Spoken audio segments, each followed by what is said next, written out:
రైతును మింగిన ప్రభుత్వం, యూరియాకు దిక్కులేదు.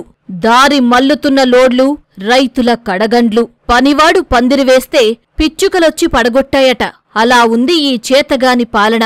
రైతులకు పండగ చూపిస్తానని చెప్పిన చంద్రబాబు మొదటి ఏడాది రైతు భరోసా ఎగ్గొట్టడంతో మొదలుపెట్టిన కక్ష, ఈ ఏడాది ఎరువుల సరఫరా విషయంలో వైఫల్యంతో బాబు నిజరూపం ఆవిష్కృతమైంది.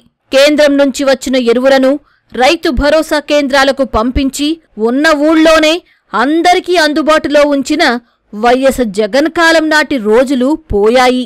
బాధ్యతలేని చంద్రబాబు వచ్చాక ఎప్పట్లానే రైతుల కష్టాలు మొదలయ్యాయి. పిఎసిఎస్లకు చేరాల్సిన ఎరువుల లారీలు నేరుగా ప్రైవేటు వ్యాపారుల గోదాముల ముందు సాగుతున్నాయి. అక్కడ దింపగా మిగిలిన బస్తాలు టీడీపీ నాయకుల కళ్లాలకు చేరుతున్నాయి.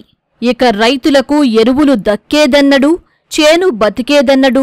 రాష్ట్రంలో 6.45 లక్షల టన్నుల ఎరువులు ఉన్నాయని ప్రభుత్వం చెబుతున్నా సొసైటీలకు, మార్క్ఫెడ్ సంస్థలకు చేరింది 1.2 లక్షల టన్నులు మాత్రమే.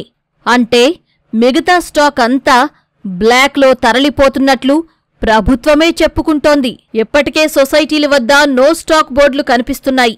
దీంతో ఎరువుల డీలర్లు, వ్యాపారులు ధరలు పెంచేసి రైతులను దోచేస్తున్నారు. నేట మునిగిన పంటను కాపాడుకునేందుకు రైతుల తాపత్రయం. ఈ బలహీనతను సొమ్ము చేసుకుంటున్న ఎరువుల వ్యాపారులు వారిని నిలువునా దోచుకుంటున్నారు. మరోవైపు ఎరువుల కోసం రైతులు రైతు సేవా కేంద్రాల వద్ద బారులు తీరి సొమ్మసిల్లిపోతున్నారు.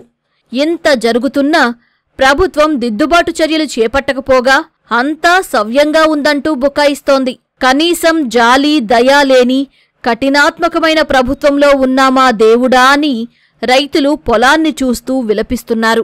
నాడు వైఎస్ జగన్ హయాంలో సుభిక్షంగా ఉన్న రోజులను గుర్తు చేసుకుంటూ ఈ ప్రభుత్వ చేతగానితనాన్ని ప్రశ్నిస్తున్నారు.